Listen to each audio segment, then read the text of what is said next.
नमस्कार दोस्तों, welcome to back my channel. चलिए, आज का वीडियो में हम लोग फ्यूचर टेंस को सीखेंगे। फ्यूचर टेंस को सीखेंगे, ठीक है। फ्यूचर टेंस में सबसे पहले हम लोग फ्यूचर इंडेफिनिट को ही पढ़ेंगे। फ्यूचर इंडेफिनिट को हम लोग पढ़ेंगे, ठीक है।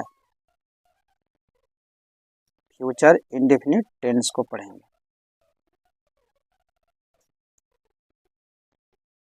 चलिए लिखते हैं। जिस हिंदी वाक्य के अंत में गा, गे, गी लगा होता है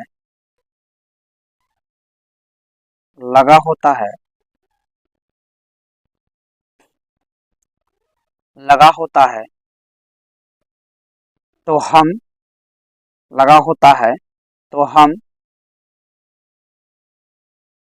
फ्यूचर इंडेफिनिट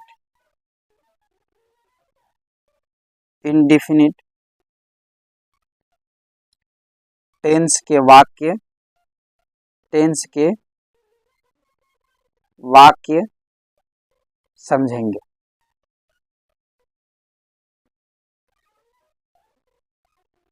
जिस हिंदी वाक्य के अंत में गा, गे, गी लगा होता है तो हम फ्यूचर इंडेफिनिट टेंस के वाक्य समझेंगे, ठीक है। इतना हम लोग जान गए। चलिए अब आगे की हम लोग कहानी को जानेंगे। सबसे पहले हम लोग लेंगे एग्जाम्पल। क्या लेंगे? एग्जाम्पल। Affirmative sentence. कौन सा सेंटेंस? Affirmative sentence. एग्जाम्पल है जैसे मैं एक गीत गाऊंगा। ठीक है, ये हो गया। देखिए हिंदी वाक्य के अंत में गा, गे, गी लगना चाहिए, तो गाऊंगा यहाँ देखिए गा लग गया है ना। तो हिंदी वाक्य के अंत में लग रहा है तो हम समझेंगे कौन चीज कि ये फ्यूचर इंडेफिनिट टेंस का वाक्य है, ठीक है। इसी तरह से हम लोग पहचान करेंगे। देखिए पहचान जरूरी है, जब तक आप पहचानने नहीं जानिएगा तो आप ट्रांसलेशन नहीं बना पाइएगा, ठीक है। पहचान बहुत ज्यादा जरूरी है, ठीक।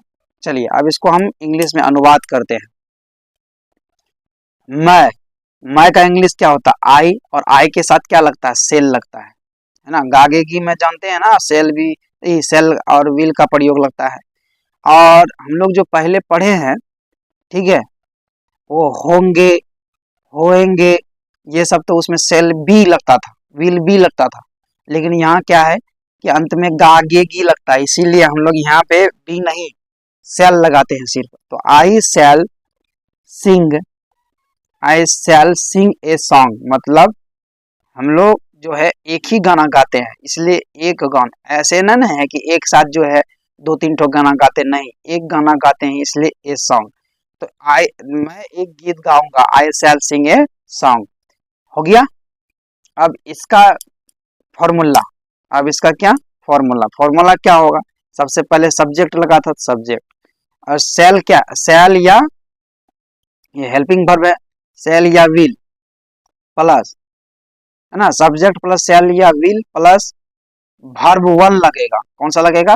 Verb one, V1 plus object. ये हमारा क्या हो गया? फॉर्मूला हो गया। ये हमारा क्या हो गया? फॉर्मूला हो गया, ठीक है, कोई दिक्कत नहीं। चलिए अब हम लोग जो है इसका जानेंगे नेगेटिव सेंटेंस। कौन सा सेंटेंस? अफर्मेटिव जान गए, अब हम लोग जानेंगे नेगेटिव सेंटेंस, ठीक है। चलिए नेगेटिव सेंटेंस। नेगेटिव सेंटेंस, ठीक है। अब हम लोग जानेंगे कौन चीज? Negative sentence. नेगेटिव सेंटेंस में जो हम लोग सबसे पहले लेंगे क्या, एग्जाम्पल। क्या लेंगे, एग्जाम्पल। जैसे कल मैं कल, है ना, मैं कल वहां नहीं जाऊंगा, है ना, मैं कल वहां नहीं जाऊंगा। ठीक है, लग गया ना वाक्य के अंत में गा। और नेगेटिव में नहीं होना चाहिए, नेगेटिव का मतलब होता है नकारात्मक, मतलब नहीं होना चाहिए। ठीक है, मैं कल वहां नहीं जाऊंगा। चलिए अब इंग्लिश में अनुवाद करते हैं,